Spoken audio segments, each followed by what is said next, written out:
Fim do Túnel, podcast da Fundação Arcadas. Quinzenalmente, especialistas debatem dilemas e perplexidades da realidade brasileira à luz do Estado de Direito e do devido processo legal.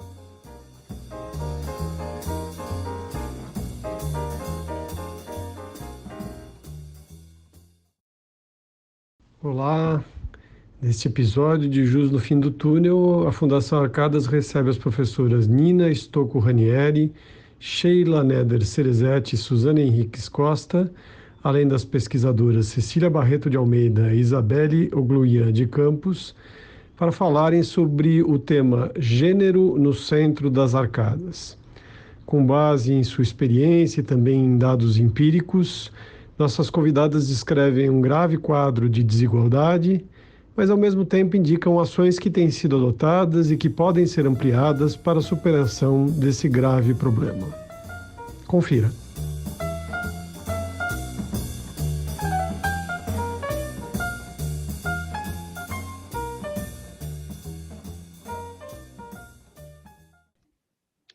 Olá a todos e todas que nos ouvem aqui no podcast da Fundação Arcadas, Jus no Fim do Túnel.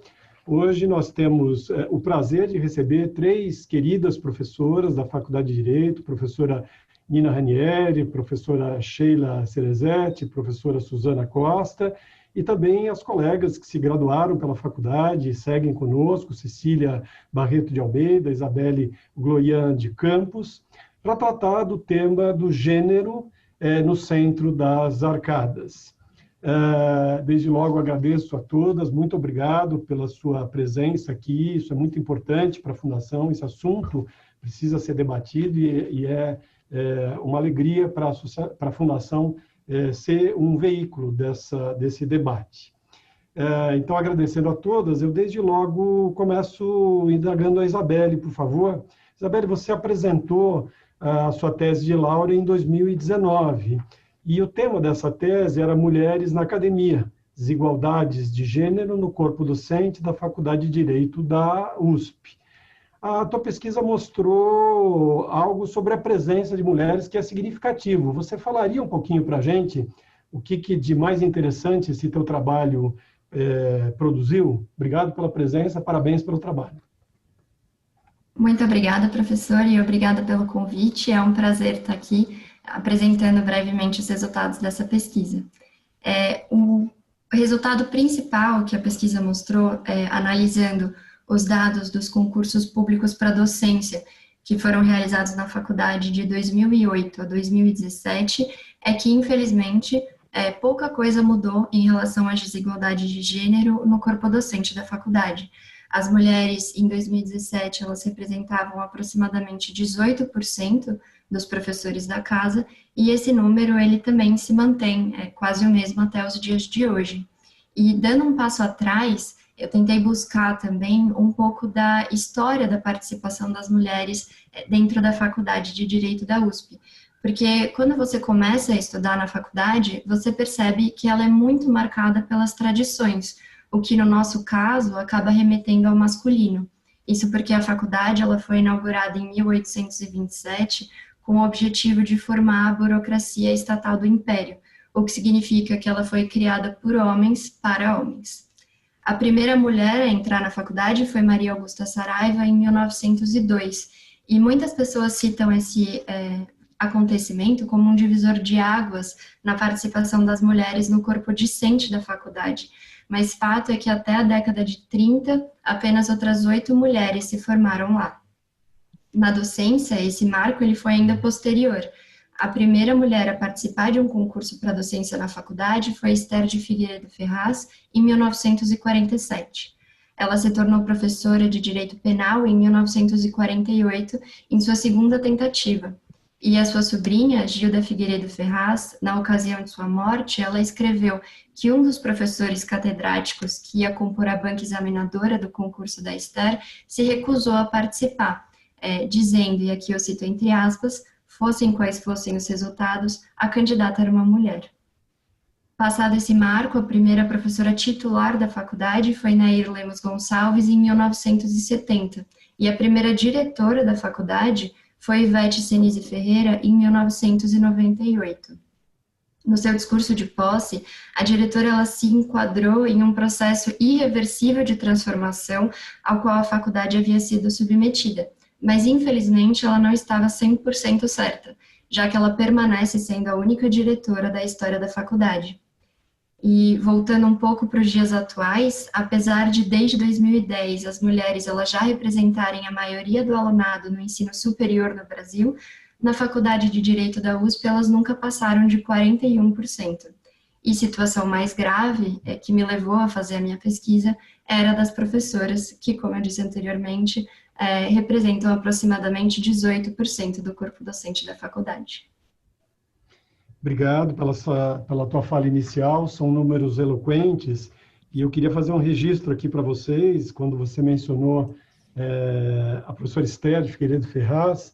Meu pai, ele era advogado, ele se formou na turma do Mackenzie de 1964, e, portanto, então, muito antes de eu fazer direito, ou pensar em fazer direito, eu já ouvia histórias do direito, histórias da advocacia. Meu pai falava muito da advocacia, mas falava pouco da vida acadêmica dele. Mas tem uma pessoa que eu me lembro perfeitamente, eu era criança e eu já ouvia meu pai falar da professora Esther de Figueiredo Ferraz, com grande admiração, com grande carinho. Ele mostrava com orgulho o livro que ele tinha, com a dedicatória que ela fez para ele.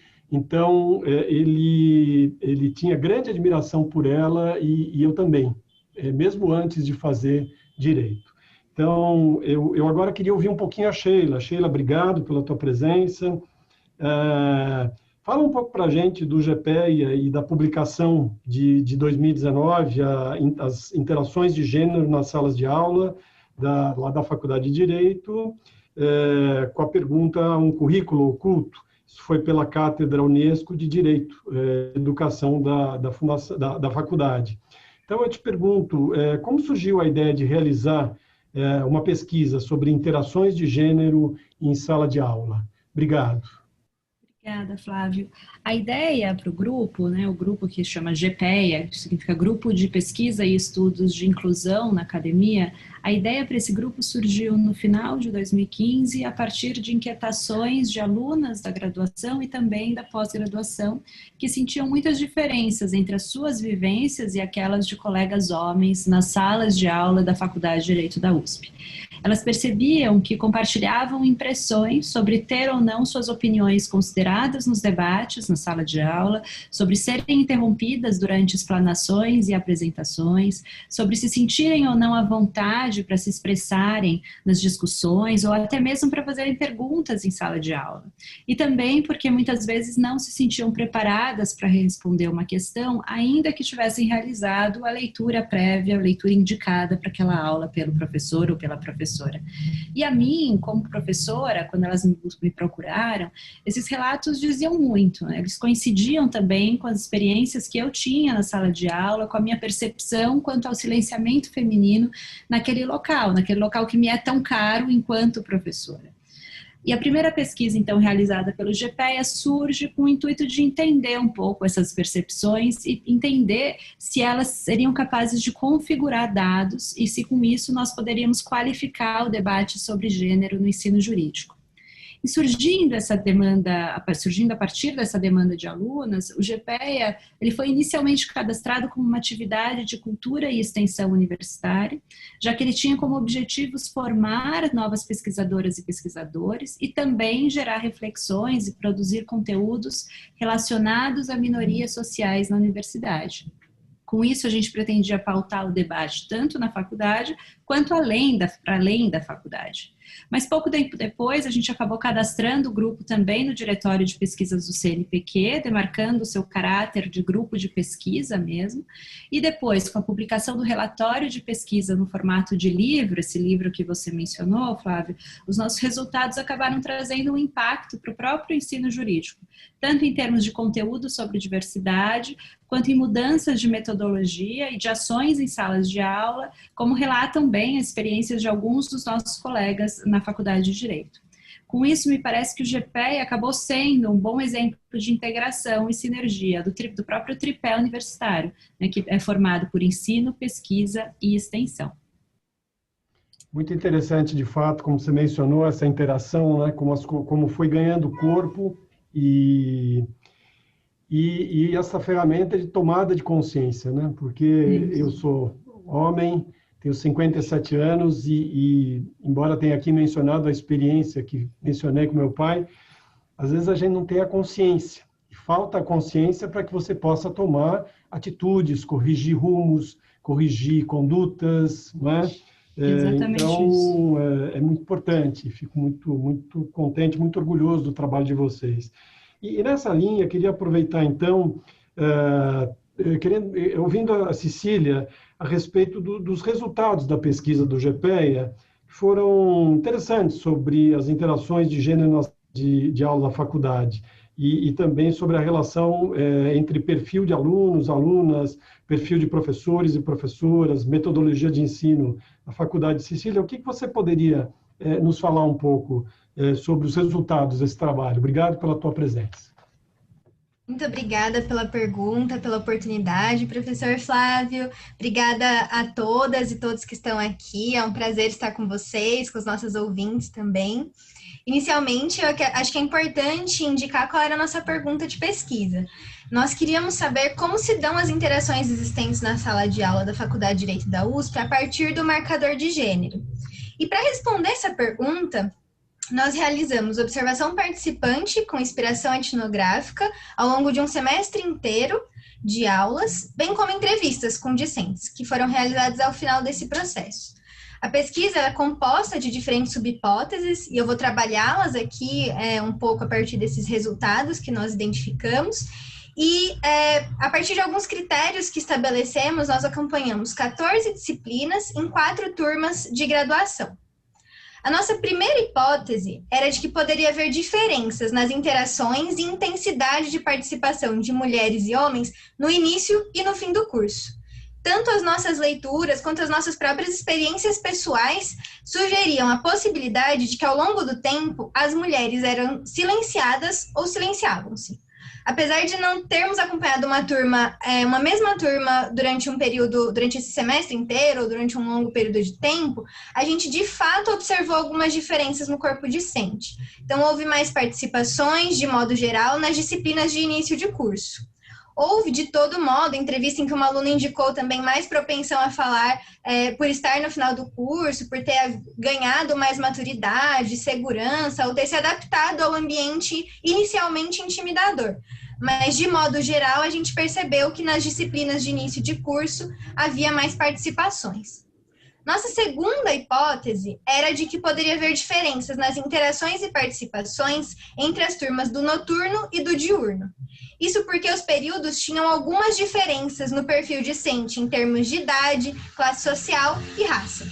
Foi um desafio avaliar essas relações entre esses marcadores sociais e o gênero, tanto pela pouca diversidade das turmas, quanto pela dificuldade de heteroidentificação.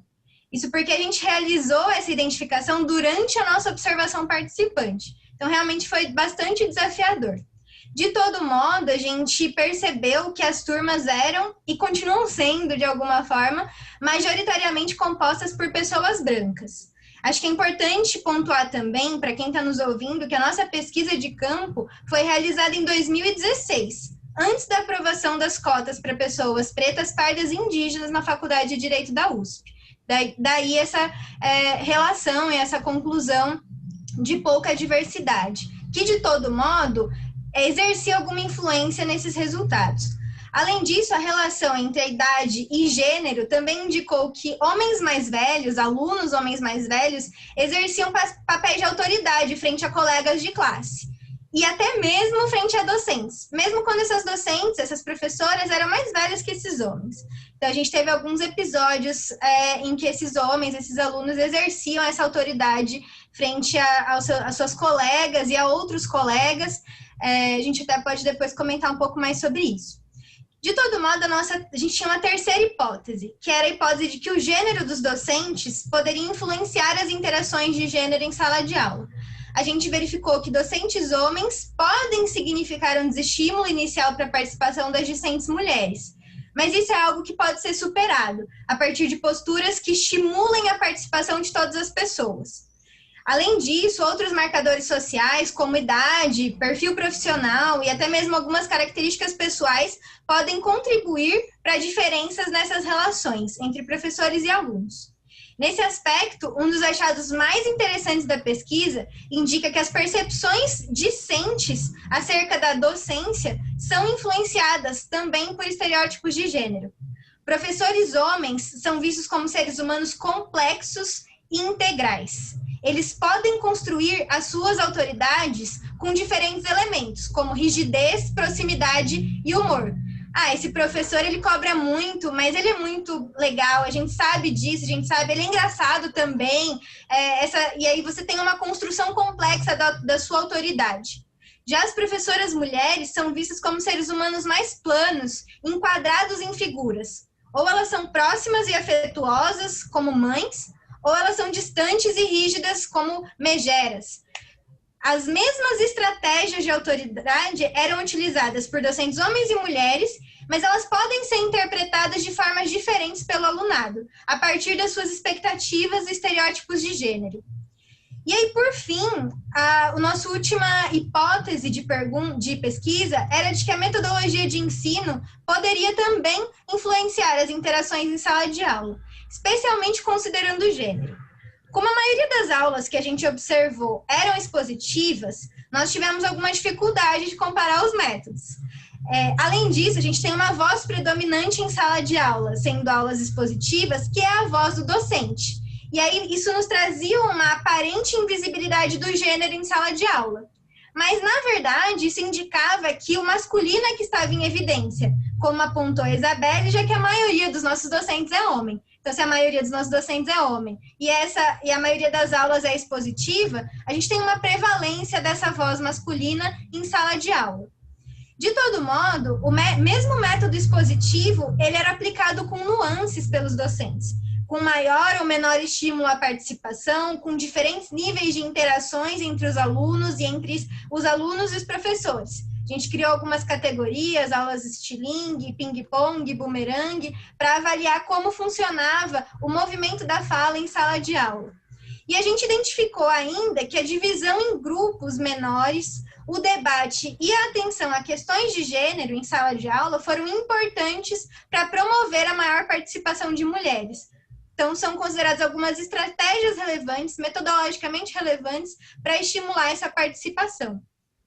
Se eu puder fazer uma síntese, Flávio, acho que é importante perceber, e aí a pergunta, né, que consta do título do livro, que os achados da pesquisa sugerem, sim, aquilo que em pedagogia a gente chama de currículo oculto. Por quê? Para além dos conteúdos formais ensinados a respeito do direito, também existem conteúdos informais que reproduzem relações de poder e acabam reforçando estereótipos e dinâmicas de gênero que já são socialmente estabelecidas. É importante que docentes, discentes e a própria instituição estejam muito atentas para essas questões, para que a gente possa pautar mudanças. Como você disse há pouco, a consciência é o primeiro passo. A gente precisa diagnosticar as desigualdades de gênero na sala de aula, porque isso vai criar oportunidade para que a gente possa refletir e reconstruir as relações sociais que são afetadas, gerando impactos que vão muito além da universidade, né? Como, por exemplo, nas carreiras jurídicas, nas instituições jurídicas. Existe um resultado mencionado pela Cecília que me assusta muito, porque ele é muito importante, mas também é muito preocupante, que é o fato de que nas disciplinas de início de curso as interações são mais equilibradas, ou seja, o silenciamento é menos marcante. Existe algo que se aprende naquele ambiente, que é o fato de que a mulher se silencia.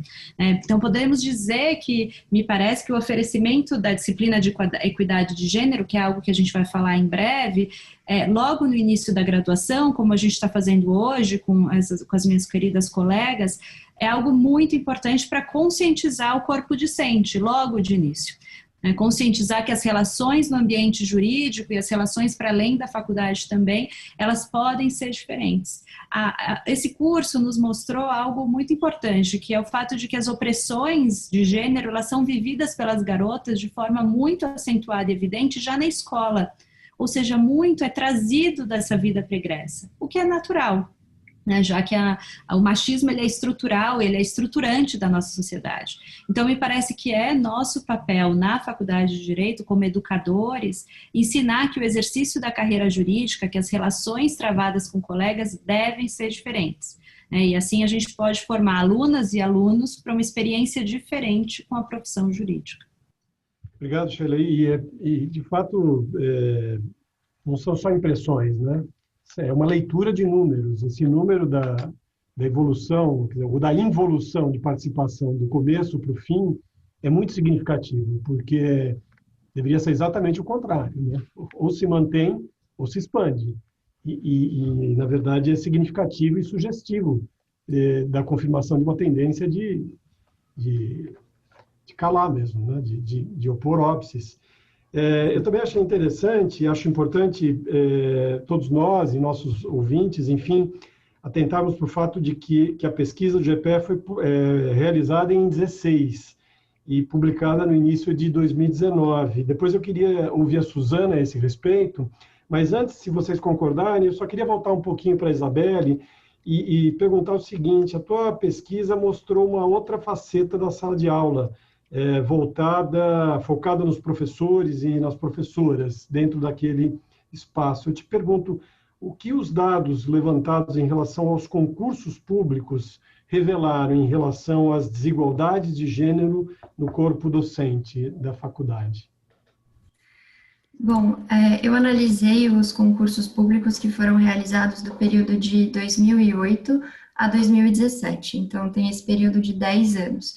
E existem alguns dados principais que eles são bem exemplificativos da situação das mulheres no corpo docente da faculdade. O primeiro deles é em relação ao número de inscritos. Nesse período de 10 anos, se nós analisarmos os inscritos no concurso público para a carreira docente, vamos perceber que os homens, eles representaram 80% do número total dos candidatos. E um dado ainda mais grave é que, no período analisado, a variação da inscrição de mulheres foi de 0,04%. Ou seja, desde 2008 não foi possível verificar um aumento nem de 1% no número de mulheres inscritas. Outro dado importante tem a ver com a banca examinadora.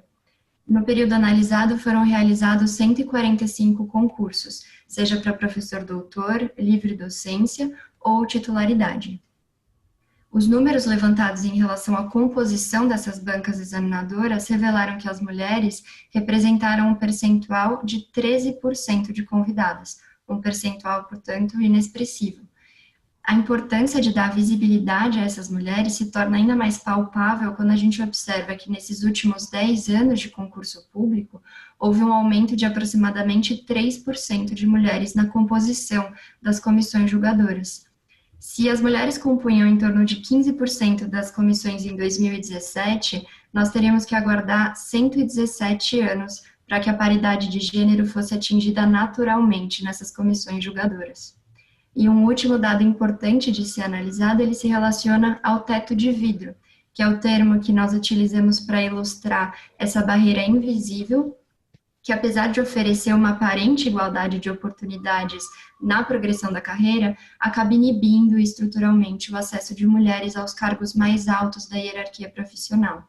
Os dados levantados em relação ao corpo docente da faculdade indicam, em um primeiro momento, a presença de um teto de vidro. Isso porque em 2017 a faculdade possuía aproximadamente 18% de professoras, e essas mulheres elas eram aproximadamente 20% das professoras doutoras e associadas e somente 15% das professoras titulares. Mas quando a gente analisa mais profundamente esses dados, a gente pode perceber que o principal momento em que as mulheres são barradas é na entrada da carreira acadêmica, no momento de inscrição para os concursos de professor doutor. Usando uma expressão que a professora Sheila já usou anteriormente, é o fenômeno da porta de vidro que a gente tem na faculdade. Na titularidade, nós temos um reflexo do baixo número de mulheres que conseguiram vencer as etapas iniciais para chegar ao topo. Nesse período de 10 anos analisado, por exemplo, apenas 5 mulheres obtiveram o título de professoras titulares da faculdade, de um total de 24 vencedores. E o que esses dados todos mostram é que, como nada mudou, quase nada mudou nesses últimos 10 anos, a gente vê a importância dessas pesquisas, também como a pesquisa do GPEA, como a gente mencionou, de sistematizar esses dados, para que não pareça que é somente uma impressão e para que a gente consiga ter dados suficientes para instigar a faculdade a tomar medidas institucionais para que a gente possa mudar esse cenário diferente do que vem acontecendo desde 2008. Muito bom, eu estou me sentindo aqui, enfim, impactado. Claro que a gente tem uma razoável ideia do problema, mas os números são muito eloquentes. E há muito o que resgatar e há muito o que trabalhar, né? Então, vamos debater, vamos divulgar. Aliás, depois eu queria que alguém me dissesse se vocês não teriam algum projeto para expandir isso para pesquisas análogas, iguais para outras unidades da USP. Afinal de contas, depois alguém me conta. Suzana, minha estimada colega de departamento, muito obrigado pela tua presença aqui, pela ajuda. Eu ousaria dizer que esse evento só se realiza porque realmente você coordenou, fez os contatos e proporcionou a presença das demais colegas aqui. Então, muito obrigado. E eu já havia mencionado aquela circunstância dessa defasagem da pesquisa 2016 e o tempo que nós vivemos. Você percebeu mudanças nesse período, desde a publicação do trabalho, no que se refere à pauta de gênero? Oi, Flávio. Eu que agradeço a possibilidade da gente poder estar aqui. Agradeço todo o apoio que a Fundação Arcadas tem dado para essa pauta, inclusive nos ajudando na disciplina de Direito e Equidade de Gênero na graduação. E agradeço também as minhas colegas, com quem eu aprendo todo dia, e, inclusive as alunas que são mais minhas colegas hoje, e que muitas vezes trazem dados e reflexões que só me fazem avançar nessa temática. Então, eu acho que sim, acho que a gente avançou bastante de lá para cá, eu acho que essa foi uma pauta e uma discussão que se fortaleceu, movimentada aí pela pesquisa do GPEA e por uma série de outras pesquisas que foram feitas. A gente já tinha na faculdade, já há algum tempo, algumas extensões que trabalhavam de alguma forma a temática de gênero, né? Aqui só cito a Clínica de Direitos Humanos Luiz Gama, no Departamento de Comercial, o próprio GPEA também lá. A gente tem o grupo de Direito, Discriminação e Diversidade, que é um grupo de extensão do Departamento de Direito do Estado, salvo engano. Tem um grupo no nosso departamento que eu coordeno, né, que é o GEDS, o Grupo de Estudos em Direito de Sexualidade, um em Penal, que é o GEF, coordenado pela professora Mariângela, que é o Grupo de Empoderamento Feminino, e alguns coletivos também das próprias alunas, o Dandara, acho que é um bom exemplo, coletivos de alunas feministas. Mas o que a gente vê de lá para cá é uma qualificação desse debate que já existia, que se aprofunda até pela própria tomada de consciência, como você diz, né, dos alunos, dos docentes sobre o tema. E eu acho que de lá para cá a gente tem realmente a criação de uma cultura acadêmica preocupada com o tema de gênero e da diversidade, que é algo que a gente não via, pelo menos com tanta, de forma mais estruturada, né, vindo de vários polos, de vários departamentos, vindo na forma da pesquisa, vindo na forma da extensão e agora vindo na forma do ensino com as novas disciplinas. Então, a gente vê a criação de novas extensões, como o NEF, que é coordenada pela professora Sheila, que é esse núcleo de expressão feminina, que tem um trabalho interdisciplinar super interessante sendo feito para a preparação das alunas para participarem em sala de aula. Então, acho que ela vem muito como um retorno dos resultados da pesquisa do GPEA, que foi apresentada agora, né? Então, uma forma de amparo e acolhimento para essas alunas, para que elas possam se sentir empoderadas para participar, para que não aconteça esse processo de silenciamento que foi relatado aqui. Eu vejo debates importantes sendo pautados de lá para cá. O professor Flávio Batista, do Departamento de Trabalho, lançou uma disciplina de graduação só com bibliografia feminina, a questão da bibliografia nos cursos de Direito. E isso promoveu um super debate em sala de aula. A gente não percebe o quanto que não é dada voz nem mesmo às mulheres na bibliografia do curso, né? Então, foi super interessante, ele relatou que foi muito bacana e que as alunas participaram muito mais pelo simples fato da bibliografia também espelhar autoras mulheres. A gente tem tido relatos de maior discussão da temática de gênero em sala de aula, nas disciplinas que de alguma forma tocam esse tema, exemplos, professores que se preocupam mais em dar exemplos em sala de aula, que não participem, que não partam simplesmente sempre do ponto de partida do exemplo masculino. Então, agora a professora Nina vai falar um pouco mais sobre isso, mas a gente está na nossa disciplina de Direito e Equidade de Gênero na graduação, dentre os produtos que a gente pretende trazer de lá é uma cartilha que será apresentada na SEREC, né, na Semana de Recepção dos Calouros, e que pretende, na verdade, dar traçar qual que é a nossa cultura de gênero dentro da faculdade. Então, trabalhar também a questão do trote, quais são as regras que vão reger a relação entre os alunos dentro da sala de aula, o que pode, o que não pode, como se respeitar as alunas, que eu acho que é um avanço, então, nesse sentido de se criar mesmo uma cultura, uma caldo de cultura dentro da faculdade, por parte dos docentes e dos discentes, de um olhar crítico sobre a questão de gênero e da diversidade na Faculdade de Direito.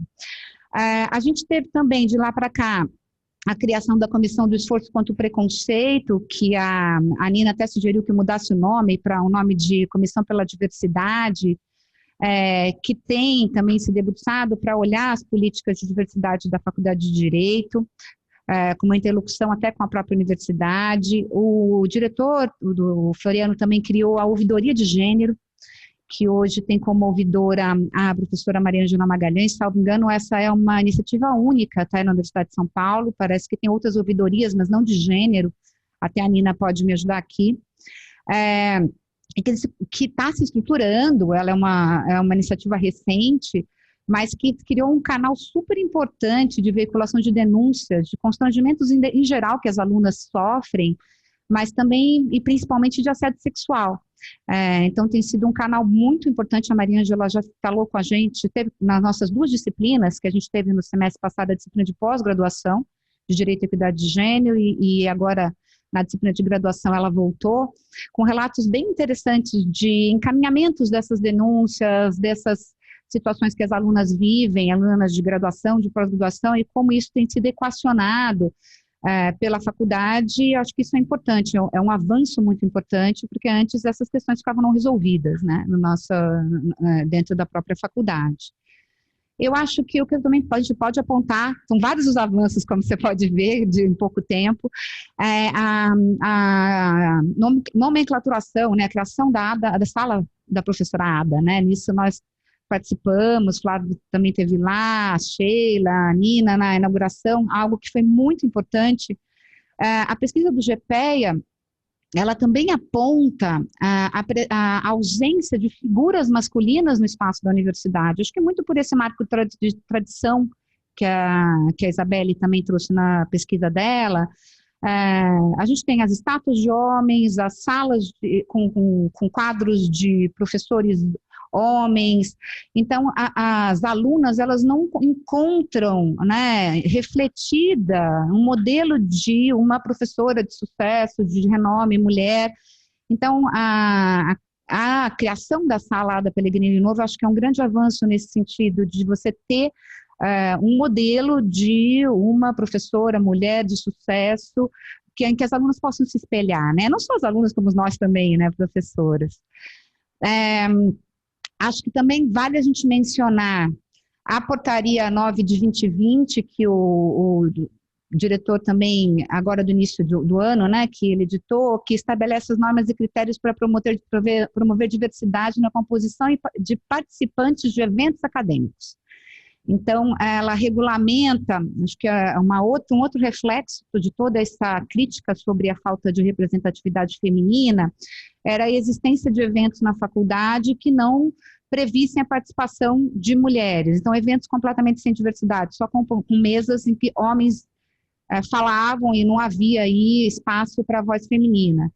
Então, a faculdade agora, né, ela prevê que os eventos da Faculdade de Direito da USP, eles devem zelar para a composição de mesas com representatividade de gênero, e que isso será cobrado da própria organização desses eventos. Então, à medida que esses eventos cheguem lá, a direção cobra que haja uma preocupação de representatividade. Então, acho que é algo que também a gente pode apontar como um grande avanço. Também, em temas de representatividade, a gente avança no novo regimento do pós-graduação, que vai passar a viger agora em 2021, né, em 2021, que também indica que as bancas de mestrado e doutorado devem ter composição também que respeita a representatividade. Então, a gente consegue perceber que houve que essa discussão está realmente permeando, né, todas as nossas comissões, que essa discussão está sendo pautada mesmo nas políticas universitárias da própria Faculdade de Direito. Tem também uma proposta de novo regimento de concurso da Faculdade de Direito. Eu acho que isso dialoga bastante com o trabalho da Isabelle, que ela acabou de apresentar.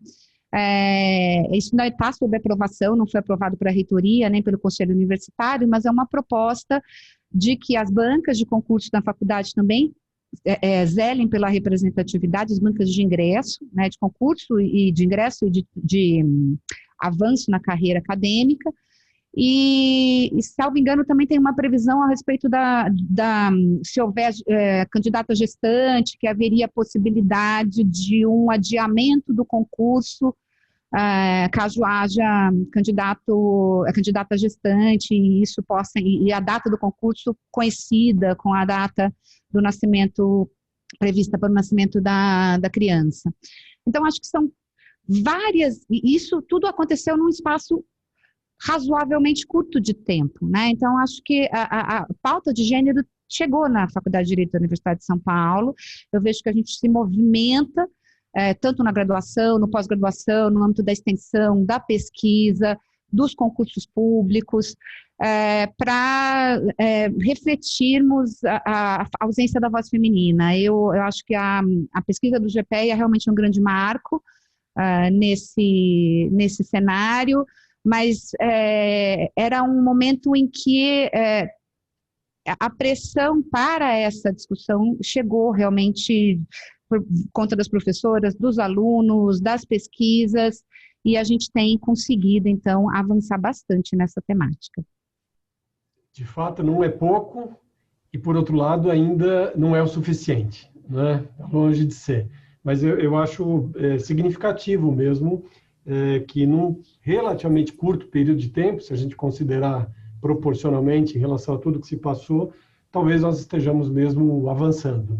Esperamos que sim. Eu gostaria muito de ouvir a Nina a respeito das ideias para a disciplina Direito e Equidade. Eu só queria antes tirar uma última dúvida com a Isabelle em relação a isso que foi mencionado também, creio que por você, Suzana, em relação ao baixo número de mulheres na docência. Isabelle, a tua pesquisa indica que talvez haja um nexo entre isso e fatores contidos nos editais dos concursos para a carreira docente. O que você interpreta que já foi feito para abordar adequadamente esse tema, por favor? Professor, de fato, a análise tanto do regimento geral da USP quanto do regimento interno da Faculdade de Direito revelaram diversos pontos de atenção, tanto em relação à interferência da subjetividade da avaliação dos candidatos, quanto em relação a dificuldades impostas às mulheres. O primeiro deles se refere à prova escrita. As 24 horas que são oferecidas aos candidatos para preparação para essa prova podem representar uma penalidade para as mulheres quando a gente pensa no contexto da divisão sexual do trabalho, que atribui 3 turnos de trabalho à mulher pelo fato de o homem, estruturalmente, não se responsabilizar da mesma maneira pelo cuidado com a casa e com os filhos. E também é uma coincidência no período em que normalmente as mulheres terminam o doutorado e então podem se preparar para os concursos de ingresso na carreira docência e o momento em que elas começam a ter filhos. Um segundo ponto de atenção, ele se refere à atribuição de notas a essa prova escrita, que não é feita de maneira anônima. E esse fator, ele pode afetar a objetividade da avaliação, já que os integrantes da comissão julgadora podem atribuir notas mais altas a candidatos da sua predileção. O terceiro ponto de atenção é a prova pública de arguição do memorial e dos títulos, já que não há qualquer definição específica sobre os fatores que são analisados nessa etapa do concurso.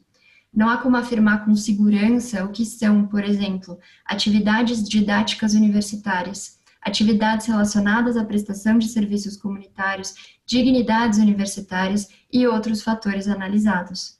Dessa forma, se a comissão ela tiver predileção sobre um candidato, ela pode ter mais um momento para privilegiá-lo, mesmo que siga as regras previstas nos regimentos. Por último, a gente deve observar que, mesmo depois de obterem o título de professor-doutor, os candidatos eles devem apresentar outras 2 teses originais nos concursos para livre docência e titularidade, o que pode levar muitas mulheres a desistirem dessa progressão da carreira pela dificuldade de conciliar a vida acadêmica com a vida profissional e a vida pessoal. Até o momento, como mencionado pela professora Suzana, nós tivemos algumas propostas de alteração dos editais, né, para os concursos públicos, que já foram aprovadas pela congregação, mas que ainda precisam ser aprovadas pela reitoria e pelo conselho universitário. Como mencionado pelo professor Flávio, são muitos os avanços e são muito significativos, mas de fato nós ainda temos um longo caminho a percorrer. Tá ótimo. Nina, finalmente eu estava aqui ansioso para te ouvir. E então eu te pergunto, fala, por favor, um pouquinho sobre as disciplinas de Direito e Equidade, Gênero na graduação, na pós-graduação, e depois, se você puder, alguém puder, me tira a dúvida, se há planos para expansão, tanto de pesquisa quanto de disciplinas, em outras unidades da universidade ou até fora dela. Nina, muito obrigado pela tua presença, que é muito importante aqui. Eu é que agradeço, estou muito contente com essa possibilidade de ouvir todas que participam dessa empreitada e do acolhimento da Fundação Arcadas, do apoio que vem dando à disciplina de graduação. Bom, a criação das disciplinas foi uma decorrência natural. Você já ouviu bastante para perceber que na extensão já havia diversas iniciativas relacionadas à equidade de gênero. A pesquisa do GPEA e a pesquisa da BELI, sem dúvida nenhuma, foram marcos muito importantes, e a consequência natural realmente foi a criação das disciplinas, porque nós já tínhamos alguma reflexão sobre esse tema. Eu preciso dizer que até a pesquisa do GPEA, eu não me dava conta da importância desse tema, nem da sua atualidade, nem do interesse que despertaria. A primeira vez que eu ouvi os resultados da pesquisa do GPEA e da pesquisa da BELI, eu fiquei extremamente chocada e passei a reparar, é como se tivesse tirado um véu. E hoje esse espanto se amplia, uma vez que o número de professoras na faculdade vem diminuindo. Atualmente nós somos 27, já fomos mais. E eu cito, por exemplo, o caso do meu departamento, o Departamento de Direito do Estado, onde as mulheres que se aposentaram foram todas substituídas por homem. Foi o caso da professora Ana Cândida, da professora Maria Silvia, da professora Odete. Agora nós temos a aposentadoria em breve da professora Mônica, vamos ter da professora Eunice. Era um departamento que havia ali, sim, um número equitativo entre homens e mulheres, mas esse número vem diminuindo a olhos vistos e, como a Bélia aponta, sem reversão dessa tendência. Então, esse foi um fato que também nos deixou extremamente preocupadas. Então, a criação das disciplinas vem nessa direção de sensibilizar para o problema de gênero, de fortalecer a cultura de gênero dentro da Faculdade de Direito, e também da diversidade, não apenas da direito, e produzir doutrina. Esse foi o foco da disciplina de pós-graduação. E como você sabe, nós estamos em plena vigência da Agenda 2030 da ONU. E a meta 5 da Agenda 2030, justamente, é adotar e fortalecer políticas e legislação para promoção da igualdade de gênero. Então, nós tínhamos o tema, nós já tínhamos pesquisa, o importante, então, era trabalhar tudo isso na área do ensino. Portanto, a pós-graduação, que se iniciou no ano passado, ela teve como tema justamente mulheres na academia. E o objetivo, repito, era de produzir doutrina e estimular pesquisas nesse contexto de mulheres na academia.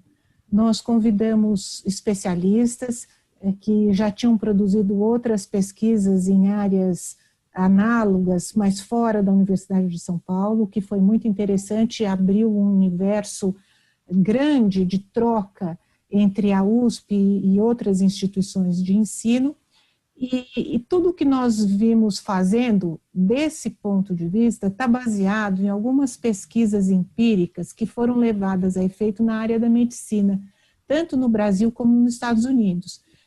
Os americanos, que são muito pragmáticos, já têm alguns protocolos de como fortalecer a diversidade de gênero dentro da academia. Em certa medida, nós temos procurado seguir esses protocolos, guardadas as diferenças que existem entre o ensino norte-americano e o ensino brasileiro. A ponto de, não fosse a pandemia, nós termos tido a oportunidade, no mês de maio desse ano, de ter apresentado a pesquisa do GPEA e da BELI na Universidade de Indiana, onde se situa um importante centro sobre direito e educação.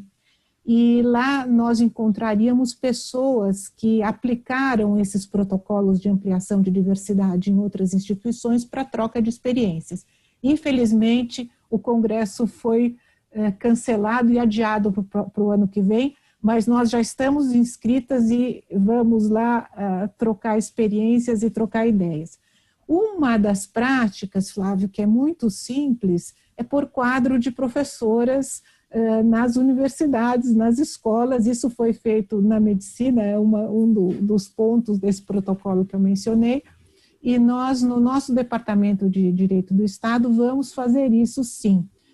O professor Marcos Pérez é que está encarregado de levar isso a efeito, ele já recolheu as fotografias, então nós começamos com fotos nos departamentos e depois dando mais visibilidade na faculdade, onde você sabe tem centenas de quadros de professores homens e apenas o da Ada e o da Ivete como diretor. Então são pequenas coisas que vão ampliando.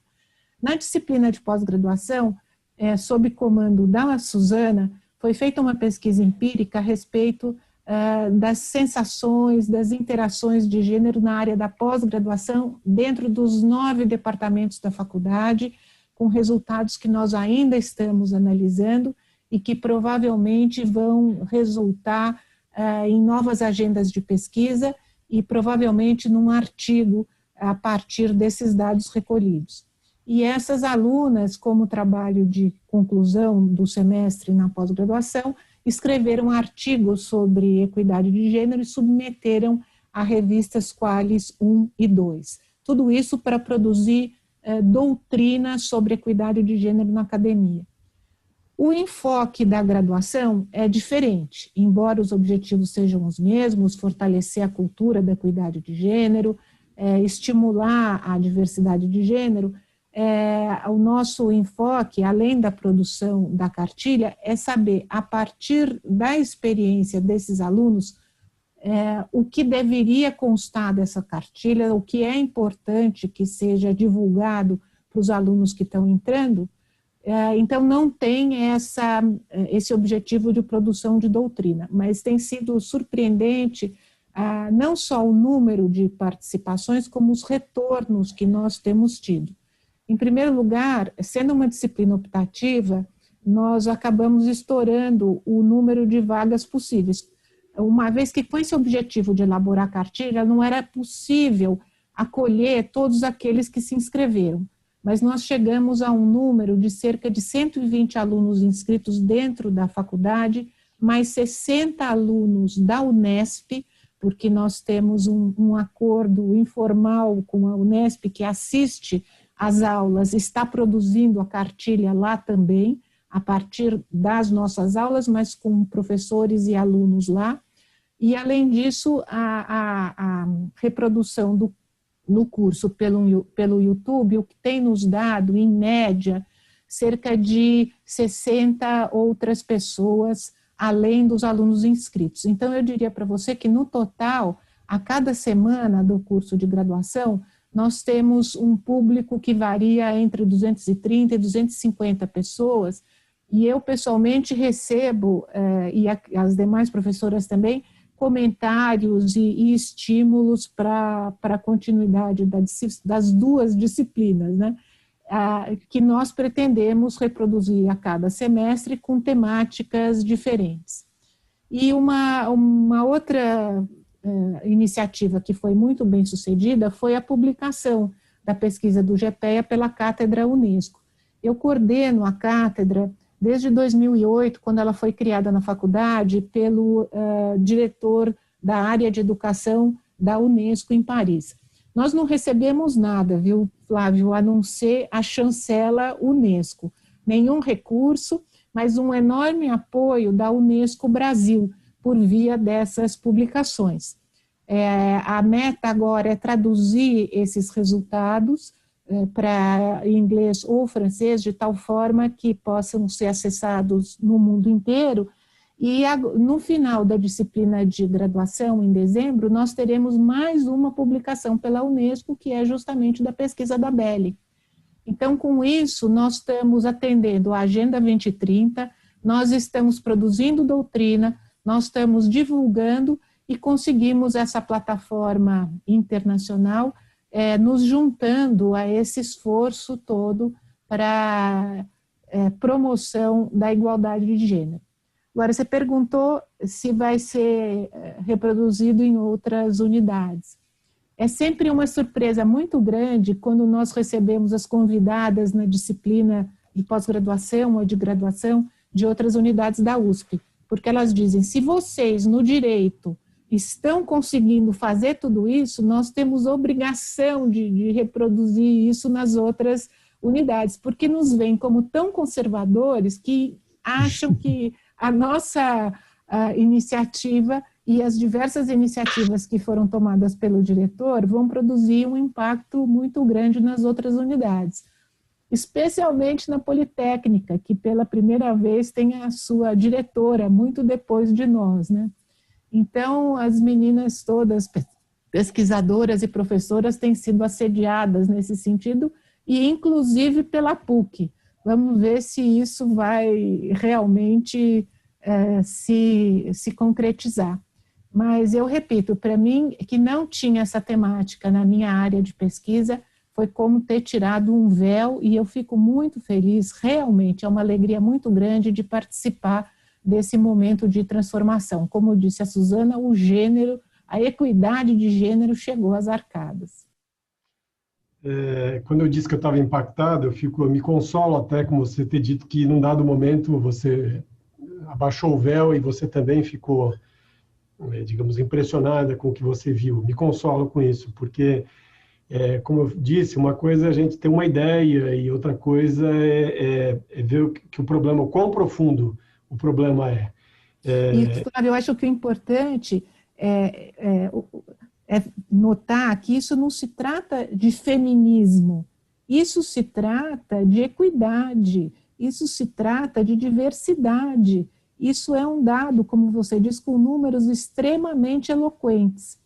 A pena é que nós temos poucos alunos homens inscritos nessas disciplinas, os homens passam a ser minoria, na pós-graduação foram minoria, na graduação eles são minoria, e o meu grande desejo é que a gente atinja também equidade nessas disciplinas com participação de homens na mesma proporção, de tal forma que a gente realmente consiga sensibilizar para esse problema, que, como disse o professor Quiroga, que foi um dos nossos convidados em uma das aulas, é um problema, inclusive, econômico, porque nós perdemos talentos quando não atentamos para a necessidade da diversidade. Sem dúvida. Gente, a nossa conversa está deliciosa, pelo menos para mim, mas a gente tem um limite de tempo, e se fosse possível, então, eu pediria agora uma rodada final, começando na ordem que a gente teve, Isabelle, Sheila, Cecília, Suzana, Nina, Enfim, falando um pouco sobre o que imagina o futuro nos reserva. Quer dizer, o que é prioridade, e eu sempre falo isso aqui, né?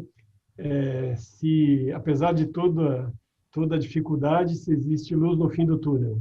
Ou como brincou aqui o Floriano, quando participou do primeiro podcast, ele disse, bom, pelo menos é um túnel, não é um poço. Então me digam se estamos num túnel, num poço, e se vocês veem luz e o que nós precisamos fazer para chegar lá. Quais as prioridades? Então, Isabelle, parabéns, inclusive, aqui pela notícia da publicação e para o teu encerramento. Muito obrigada, e não poderia deixar de agradecer publicamente a professora Nina também por todo o apoio e confiança e por ter, enfim, tornado possível essa publicação. Eu acredito que tem sim luz no fim do túnel, acho que a gente está num túnel, todos os resultados recentes, os esforços recentes da faculdade que foram listados pelas professoras mostram isso. Eu vou passar a palavra para a professora Sheila depois, mas eu vou puxar a sardinha aqui para o meu lado, estudando um pouco os concursos. O que eu diria, colocaria como uma prioridade, seria pensar em novas formas, né, de divulgação desse concurso e novas regras para esse concurso que possam acolher as mulheres, principalmente mulheres negras, né, que também é uma falta que a gente tem na faculdade, professoras negras, para que elas se sintam acolhidas e para que a faculdade possa mostrar que é possível tomar medidas institucionais para que a gente mude o cenário que a gente tem visto nessas últimas décadas, de um número baixíssimo de professoras no corpo docente. Eu acredito que essa questão da representatividade é muito importante para que a gente possa inspirar novas gerações de alunas, que com certeza estão sendo inspiradas pelas novas disciplinas da graduação, para que elas possam se ver naquele lugar, para que elas possam acreditar que o espaço da docência também é um espaço que pertence a elas. Eu acho que diria que essa é a prioridade para mim no momento. Tá ótimo. Obrigado, Sheila. Então, Flávio, eu vejo luz, eu vejo muita luz. Eu acho que a lanterna da pauta feminista vem iluminando as arcadas, vem trazendo soluções. Tudo isso que a Suzana apontou mostra quase que uma revolução mesmo entre o que a gente tinha em 2016, por exemplo, e o que a gente tem hoje. Mas eu acho que a gente está ainda trilhando um caminho para mudanças, e eu queria aqui retomar dois resultados, dois aspectos que, a partir da pesquisa do GPEA, podem indicar mais mudanças ainda. Um é tematizar questões de gênero em sala de aula. Então, e para isso, me parece que institucionalmente a gente precisa preparar os docentes. Isso envolve conscientização, como você disse. A gente precisa trazer conscientização para essa pauta e permitir que as questões de gênero sejam tematizadas, não só quando o assunto abordado envolva gênero. E outro aspecto que me parece muito relevante, e aí aqui eu faço...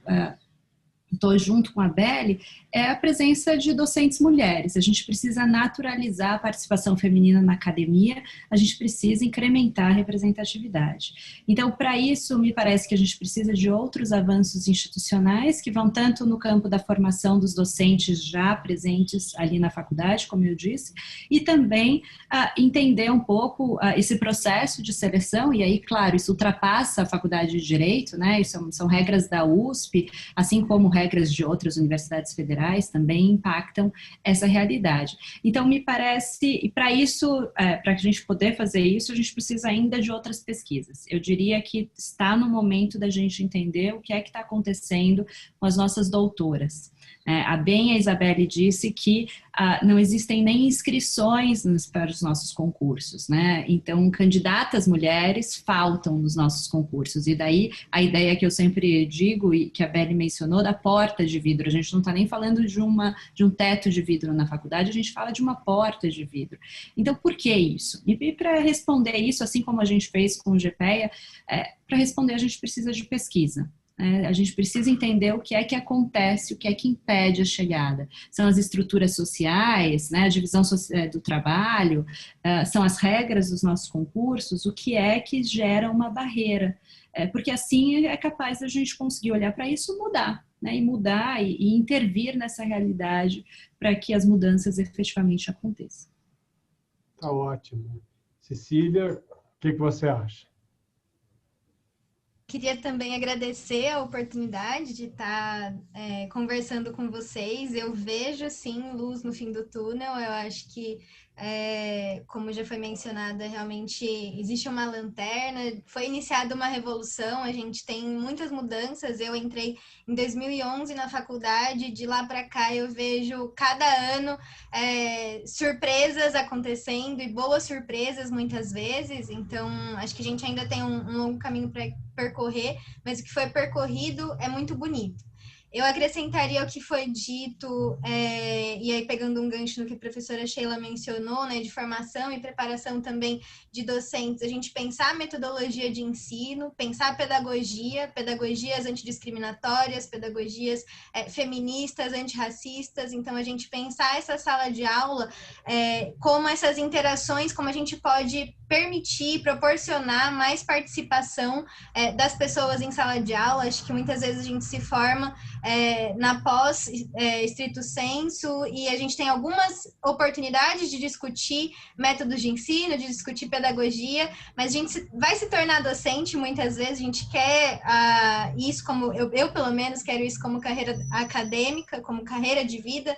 E eu gostaria de ter mais oportunidades como essa, de discutir com outras pessoas, de pensar sobre isso, né? A professora Suzana mencionou o Núcleo de Direito, Discriminação e Diversidade, por exemplo, que está pensando essas questões, é coordenado pelo professor Conrado, pela Clio, Luísa, Mitico, eu, enfim, outras alunas de graduação e pós-graduação. E acho que isso é algo bastante importante, a gente pensar como se dão essas relações e o que a gente pode fazer também, estando na posição, seja de docente, seja de monitoras também. Monitoras e monitores em sala de aula, qual é o nosso papel? Como a gente contribui para que essas dinâmicas possam ser alteradas e a gente ativamente se engaje alunas e alunos nas discussões. E as alunas e alunos também tomarem conhecimento disso, né? Como elas podem se ver enquanto protagonistas desse processo de ensino e aprendizagem, para que a gente possa repensar esses currículos, tanto formais quanto informais.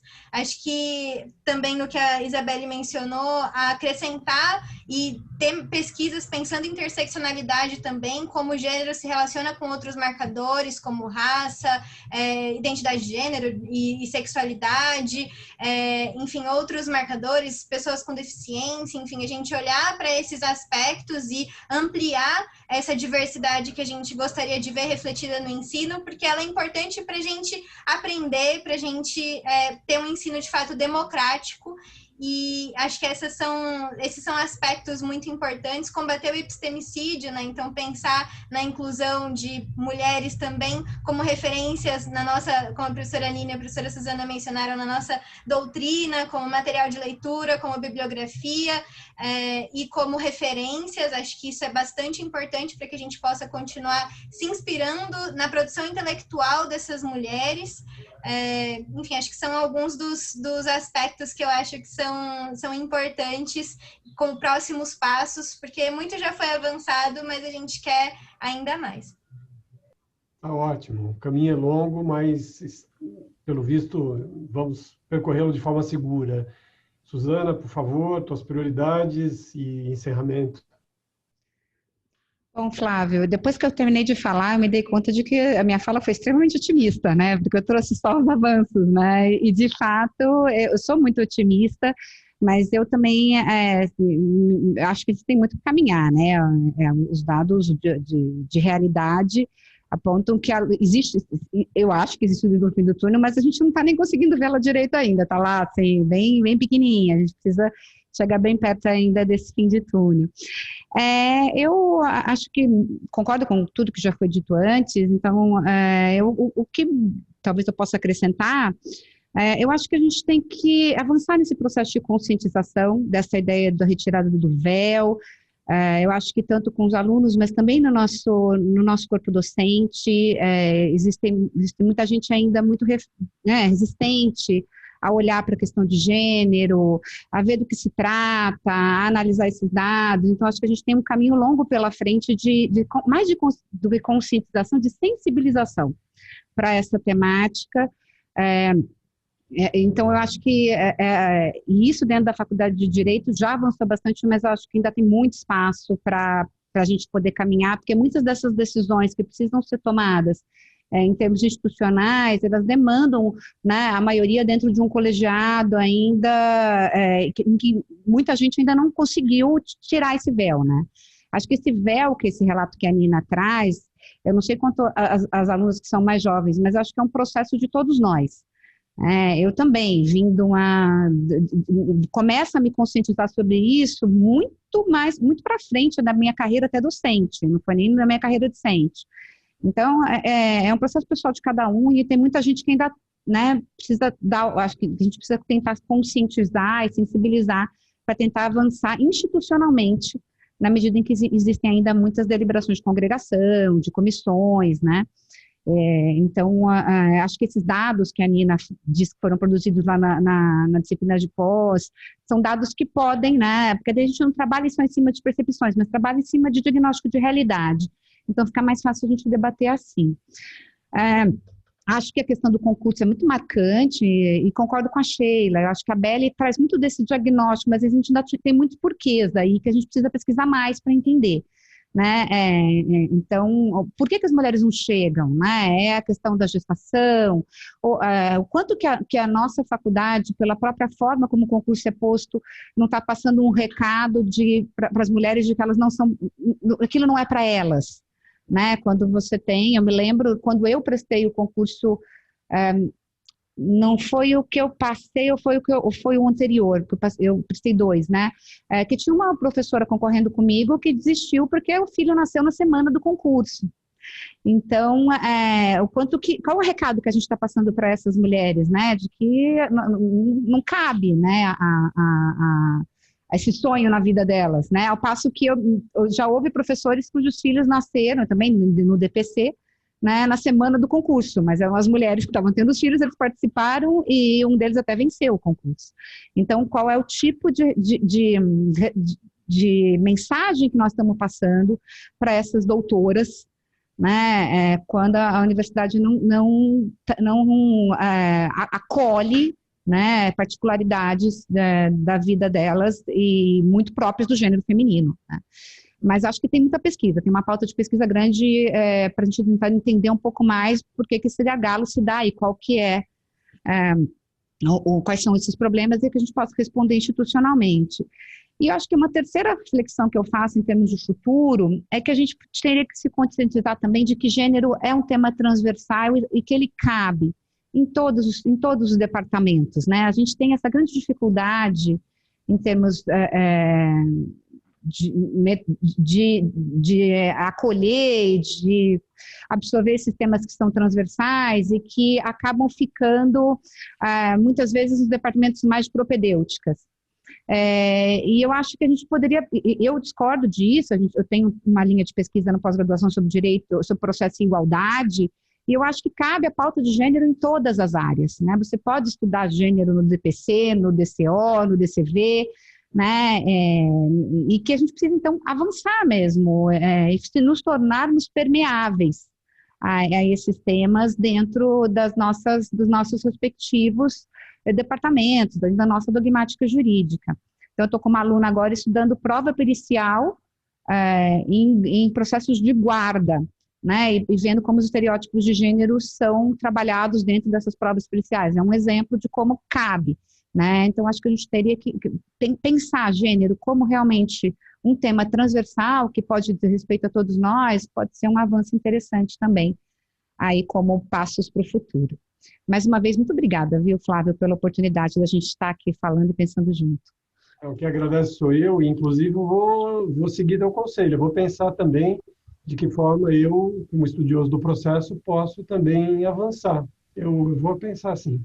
Parabéns pela iniciativa também sobre esse aspecto que dá uma luz, e vamos ver se a gente passa isso para os colegas, né? Nina, por favor, tuas considerações finais, tua visão para o futuro. Flávia, eu concordo com tudo que foi dito, endosso plenamente. É importantíssimo que continuemos a divulgar os resultados das pesquisas já realizadas, continuar tirando o véu nos mais variados lugares. O momento é propício e eu acho que nós não podemos voltar para trás nisso, nós temos que ampliar. E quanto mais se fala, o número de pessoas que aderem a esse movimento aumenta sensivelmente. Em segundo lugar, ampliar as pesquisas, e esses dias são dias também muito propícios para falar disso, uma vez que 4 prêmios Nobel foram atribuídos a mulheres, né, na física, na química e na literatura. E isso demonstra o que nós já vimos dentro da nossa faculdade, que quando as mulheres se dedicam em igualdade de condições, a pesquisa científica que é feita é muito séria. Vamos lembrar não só da nossa querida professora Ada, como de quantas outras professoras que fizeram avançar o conhecimento jurídico e também para diminuir essa desigualdade. E eu penso que um outro resultado da pesquisa do GPEA e da pesquisa da BELI é também de exemplaridade, para as nossas alunas verem a dedicação dessas mulheres que se dedicaram a essa pesquisa e os resultados que vêm colhendo com a sua divulgação, né? E com isso, eu acho que, começando com essa optativa na graduação e depois na pós-graduação, mas especialmente na graduação, nós estamos formando novas gerações de bacharéis, advogados, juízes, promotores, defensores, etc., já dentro dessa cultura de equidade. Então, nós temos que ampliar as iniciativas de tal forma que esse debate se torne cada vez mais qualificado e mais normalizado dentro da Faculdade de Direito. E, finalmente, também queria mencionar que estamos em desenvolvimento de uma pesquisa sobre mulheres na academia com a Faculdade de Direito da Universidade Jean Moulin Lyon 3, sob a liderança da professora Christelle Gazot, que é professora de História do Direito. No ano passado, quando a professora Sheila e eu estivemos para os seminários doutorais em Lyon, nós tivemos oportunidade de conversar com o diretor da faculdade, que ficou muito entusiasmado com a pesquisa do GPEA e gostaria de replicar a metodologia na universidade, justamente na Faculdade de Direito, para analisar também a presença das mulheres. E a nossa hipótese é que as situações são extremamente semelhantes, apesar das diferenças entre a nossa realidade e a realidade francesa. Gente, muito obrigado pela presença de vocês. Eu, além de agradecer, eu gostaria de colocar a Fundação, e eu sei que falo em nome da diretoria, do conselho e de todos aqueles que apoiam a Fundação, de colocar a Fundação integralmente à disposição de vocês. Se tiverem ideias de projetos, a Fundação está lá para dar apoio à faculdade, né? E tudo que puder ser, de alguma forma, realizado pela Fundação, que o seja. Nós agora estamos criando, por exemplo, grupos de estudo em diferentes áreas, tem congregado, mercê da possibilidade da via remota, pessoas do Brasil inteiro. Então, é uma forma de inclusive, expandirmos as nossas... de aumentarmos o nosso campo de atuação, de difusão de ideias. Mecanismos de captação de recursos e remuneração de pesquisadores, projetos de pesquisa que possam contar com algum tipo de suporte financeiro necessário. A Fundação pode se mobilizar para isso. Então, pensem, o máximo vai acontecer a gente dizer que a Fundação está fora do alcance. Mas eu acredito que há muito o que a Fundação possa fazer para ajudar, ainda que modestamente, nessa brilhante, nessa iniciativa fantástica de vocês, que só merece um agradecimento de todos nós, né, por nos auxiliarem, por nos abrirem os olhos, por nos mobilizarem para mudar esse estado de coisas e resgatar tudo aquilo que precisa ser resgatado. Então, eu me despeço aqui dos nossos ouvintes, agradecendo mais uma vez e convidando a todos para nosso próximo podcast, que deve tratar do tema das eleições. Afinal de contas, elas estão aí batendo a porta. E vamos falar um pouco sobre as eleições num período tão conturbado e tão difícil. Muito obrigado e até a próxima.